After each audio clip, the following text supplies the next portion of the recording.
آیا یہ درست ہے، عقل انصاف کے مطابق ہے، اس کا فیصلہ کیسے ہو؟ جو آپ کی عقلیں جو سوچ رہی ہیں وہ تو ان کی عقلیں نہیں ہیں. اگر وہ ایسا سوچتی تو ہو سکتا تھا ایسا جاہرانہ فیصلہ کرتے. اس لیے جو خطبہ سننے والے مسکرا رہے ہیں ان سے میں کہتا ہوں کہ وہ عقلیں اور قسم کی ہیں، ان کو ان باتوں کی سمجھ نہیں آئے گی. اگر سمجھ آ رہی ہوتی تو یہ فیصلہ ہی نہ دیتے. ان کے لیے ایک اور طریق ہے، وہ میں ان کے سامنے پیش کرتا ہوں کہ اگر واقعی یہ انصاف ہے تو ہم سے تبدیل تبادلہ کر لو انصاف. آج کے بعد تم اپنے آپ کو مسلمان سمجھو لیکن مسلمان کہنا نہیں، اور ہم کہیں گے کہ ہاں دیکھو کیسا عمدہ انصاف ہے. آج کے بعد تم عبادت اپنے اوپر فرض سمجھو اور قرآن کریم کی اطاعت فرض سمجھو اور اذانیں دینی بند کر دو، اور پھر ہم کہیں گے کہ دیکھو کیسا عمدہ انصاف ہے. ہم تو تمہیں کہتے ہیں کہ بہنی انصاف کے مطابق ہم تمہیں یہ حق دے رہے ہیں کہ مسلمان بے شک سمجھو.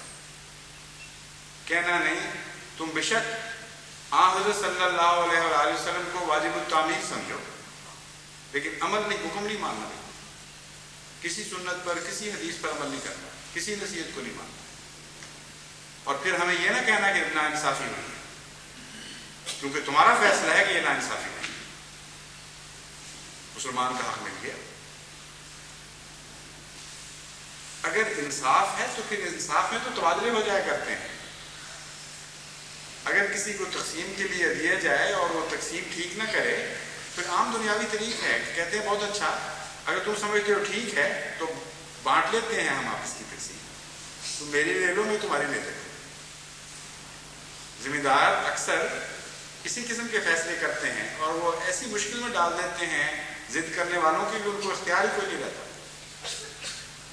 کہتے ہیں اچھا یا فیصلہ تم کرو اور ہمیں اجازت دو کہ ہم جو حصہ چاہیں اٹھا لیں، یا ہم سے فیصلہ کروا لو اور تم پھر اٹھا لو جو چاہو. یہ انصاف کا ایک عام طریق ہے جس کو کوئی بدل نہیں سکتا. بڑے سے بڑا ذکی بھی اگر ایک دفعہ یہ بات مان جائے تو وہ قابو آ جاتا. تو چونکہ آپ سے ہم نے فیصلہ کروایا اس لیے ہمیں اپنا حصہ تو اٹھانے دیں گے. آپ تو کہتے ہیں برابر کی تقسیم ہے. پھر اب یہ اختیار ہمیں ملنا چاہیے کہ کون سا تم اپنے لیے قبول کر سکتے. تو ہم تو پھر یہی قبول کریں گے کہ جو تم ظلم سمجھ رہے ہو وہ ہمارے حصے میں. ظلم میں نے کیوں کہا؟ اس لیے کہ بعض علماء یہ اعلان کر رہے ہیں اور اخباروں میں چھپ رہا ہے کہ مسلمانوں احمدیوں کے ساتھ ظلم نہیں ہوا، مسلمانوں یعنی ان کے ساتھ ظلم ہو گیا. اگر یہ فیصلہ ابھی بھی اتنا پورا نہیں ہوا، ان کے نزدیک ابھی اتنا شدید نہیں ہے، وہ یہ کہتے ہیں کہ جو فیصلہ ہوا ہے اس میں اصل بات یہ ہے کہ مہندی خان خواہ شور میں چاہتے ہیں کہ ظلم ہو گیا ہے. ظلم ہوا ہے مسلمانوں کے ساتھ یعنی ان کے ساتھ، اور احمدیوں کو حق سے زیادہ مل گیا. تو پھر تقسیم کر لو. ہمیں مظلوم بنا دو جس کو تم ظلم سمجھتے، اور آپ ظالم بن جاؤ اپنی اصطلاح میں، ہمیں مظلوم، اور پھر اگلے فیصلے بھی جو کرنے ہیں اس حساب سے کرتے چلے جاؤ. اگر دنیا کے عام انصاف کے طریق کو اختیار کیا جائے تو کوئی مسئلہ مشکل رہتا ہی نہیں. لیکن بدقسمتی یہ ہے کہ ہر فیصلہ جو جہالت کا کہیں یا ظلم کا کہیں یہ خدا کے نام پر کیا جا رہا ہے. یہ ہے سب سے بڑی تکلیف کہ اسلام اور شریعت کو ایسا بدنام کیا جا رہا ہے کہ ساری دنیا میں اگر یہ باتیں دنیا کے سامنے رکھی جائیں تو حیران ہو کے دیکھتے ہیں، بات تسلیم نہیں کرتے. لا کمیشن کے سامنے جب ایک وفد پیش ہوا انہوں نے کہا یہ باتیں ہوئی ہیں تو وہ مانتے ہی نہیں تھے. شروع میں کہتے تھے ہو سکتا ہی نہیں، یہ ناممکن ہے، اس زمانے کے انسان کی عقل میں ایسی بات آ ہی نہیں سکتی. تو یہاں تک پہنچ گئے ہو تم لوگ. حد ہوتی ہے گراوٹ کی. انصاف کے نام پر ظلم اور شریعت محمدیہ کے نام پر یہ اندھیر نگری نعوذ باللہ من ذالک. جو کچھ کہنے اپنی طرف سے کہو، اپنے دل کی تاریکی کو قرآن کی طرف کیوں منسوخ کرتے؟ ہم جو اسلام کی خدمت کرنے والے ہیں، ہم جو تمام دنیا میں اسلام کی تبلیغ کرنے والے ہیں، تم پشت پر سے بھی ہمیں چوہے گھونپو اور آئندہ آگے بڑھنے کے لیے بھی ہماری راہیں بند کرو اور دشمن کے ہاتھ مضبوط کرو اسلام کے خلاف۔ کوئی حد تو ہونی چاہیے، اس سے باز آنا چاہیے، کیونکہ جیسا کہ میں نے بیان کیا ہے بار بار، یہ وقت اب تھوڑا رہ گیا میرے نزدیک۔ وہ دن قریب ہیں جب خدا کی پکڑ ان کو لے لے گی، اور جب خدا کی پکڑ آتی ہے تو قرآن کریم فرماتا ہے وَلَا تَحِينَ مَنَاصٍ، اس وقت وہ گھیرا پڑ چکا ہوتا ہے، پھر باہر نکل کر بھاگنے کی کوئی گنجائش باقی نہیں رہتی۔ تو اللہ تعالیٰ کا خوف کرو اور خدا کے نام پر قرآن کریم سے مذاق نہ اڑاؤ، اسلام کے تصور انصاف کی دھجیاں نہ بکھیرو، تقوی کے نام پر ہر جہالت کی تعلیم نہ دو، کیونکہ اس کے نتیجے میں خدا تعالیٰ زیادہ دیر تک تمہیں ڈھیل نہیں دے گا۔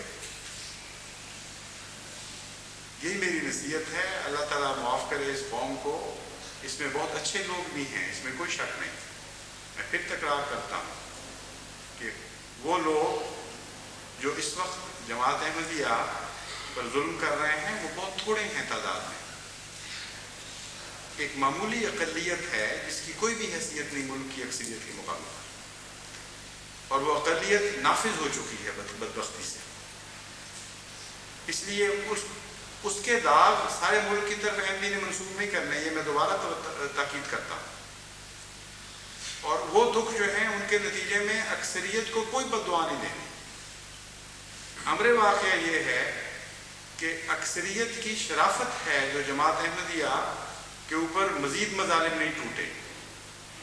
بہت زیادہ خوفناک حالات ہو سکتے تھے اگر بھاری اکثریت شریف نہ ہوتی۔ عدالتیں ہیں، پولیس ہے، ہر قسم کے محکمے ہیں، بعض لوگ ہیں جو بت پرست رجحان رکھنے والے، وہ حکومت کی خاطر ہر ظلم کر جاتے ہیں، لیکن بہت ہی تھوڑے ہیں، گنتی ہی چند ہیں۔ بھاری اکثریت ہے جس کا دل اس فیصلے میں نہیں ہے۔ کھلم کھلا وہ کہتے ہیں، جب ان کے پاس اس قسم کی شکایتیں آتی ہیں تو رد کر دیتے ہیں، کہتے ہیں جو چاہو کرو، حکومت سے ہماری شکایت کرو، لیکن ہم یہ جاہلانہ بات نہیں کریں گے۔ تو قوم کی حالت نہ صرف یہ کہ اتنی خراب نہیں جتنی سمجھی جا رہی ہے، بلکہ دن بدن قوم کو ان اندھیروں کو دیکھنے کے نتیجے میں روشنی ملنی شروع ہو گئی، اور وہ باتیں جو اس سے پہلے آپ نہیں سمجھا سکتے تھے آج قوم خود سمجھنے لگ گئی ہے۔ کہتے ہیں تنزل کی حد دیکھنا چاہتا ہوں کہ شاید یہی ہو ترقی کا زینہ۔ تو بعض دفعہ قوموں کو تنزل کی حد میں جا کر ترقی کے زینے ملتے ہیں۔ یہی حال اس وقت پاکستان کی قوم کا ہے۔ بعض ظالموں نے ظلم کی اور جہالت کی انتہا کر دی، یہاں تک کہ ایک رد عمل پیدا ہو گیا، اور عوام الناس دن بدن دیکھنے لگے ہیں کہ یہ کیا ہو رہا ہے، اور جماعت احمدیہ کے ساتھ ہمدردیاں دن بدن بڑھتی چلی جا رہی ہیں۔ اتنی شدید کوشش کی ہے حکومت نے لاکھوں روپیہ خرچ کر کے کہ جماعت احمدیہ بدنام ہو، حضرت عبدالس مسیح موعود علیہ السلام کے خلاف نہایت گندی کتابیں شائع کروائیں، ڈرامے لکھوائے، لوگوں سے ذلیل ربوہ کے متعلق عجیب و غریب کہانیاں شائع کروائی گئیں، ہر قسم کا گند اور خبث باطن جو ان کا اپنا تھا وہ نکلوا کر جماعت پر پھینکا۔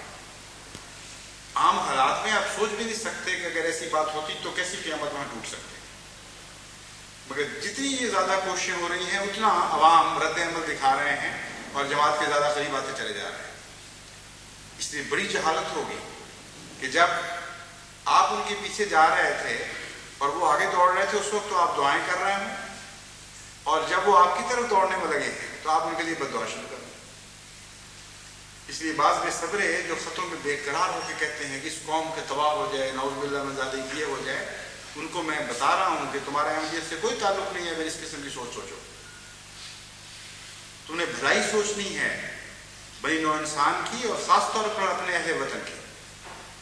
اس لیے پاکستانی کا فرض ہے خصوصیت کے ساتھ، اور احمدی کا بالعموم احمدیت کی بقا کی خاطر کہ یہ دعا کرے کہ اللہ تعالیٰ اس رجحان کو اور زیادہ بڑھائے، اور زیادہ تقویت دے، ان پر رحمتیں نازل فرمائے جنہوں نے مخالف حالات میں بھی سچ کی خاطر زبان کھولنی شروع کر دی، ان کے گھروں کو برکتیں عطا فرمائے جنہوں نے تحریک اور تحریض کے باوجود، حکومت کی چھتری کے باوجود احمدیوں کو لوٹنے سے اعتراض کیا۔ آج سے زیادہ بہتر موقع احمدی کے خلاف ظلم کا پاکستان میں نہیں آ سکتا، اور اس کے باوجود بھاری اکثریت ہے جو موقع پانے کے باوجود رک رہی ہے اور اس کو استعمال نہیں کر رہی۔ تو اس قوم کے لیے تو بہت دعائیں کرنی چاہیے، اللہ تعالیٰ توفیق عطا فرمائے اس قوم کو کہ جلد جلد ان کی آنکھیں کھلتی چلی جائیں، جیسا کہ نظر آ رہا ہے کھل رہی ہے۔ اور آپ دیکھیں گے کہ انشاءاللہ تعالیٰ جب خدا ان ظالموں کو سزا دے گا تو کس تیزی کے ساتھ یہ قوم پھر احمدیت میں داخل ہونا شروع ہوگی۔ جتنی زیادہ انہوں نے روکیں ڈالی ہیں اتنی ہی قوت اور جوش کے ساتھ، جس طرح سیلاب کے بند ٹوٹ جاتے ہیں، اس طرح میں خدا کے فضل سے پاکستانیوں کو احمدیت میں داخل ہوتا ہوا دیکھ رہا ہوں۔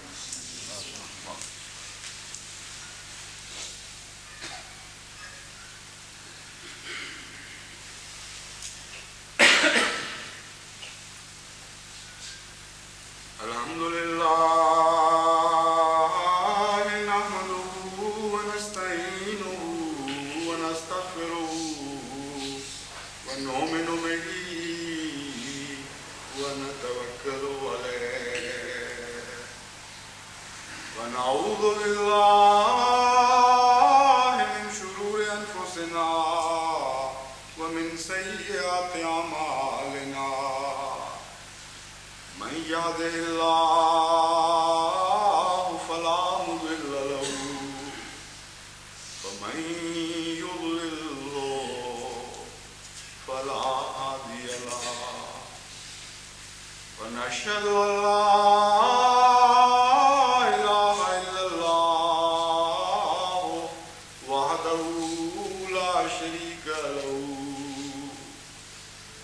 ونشهد أن محمدا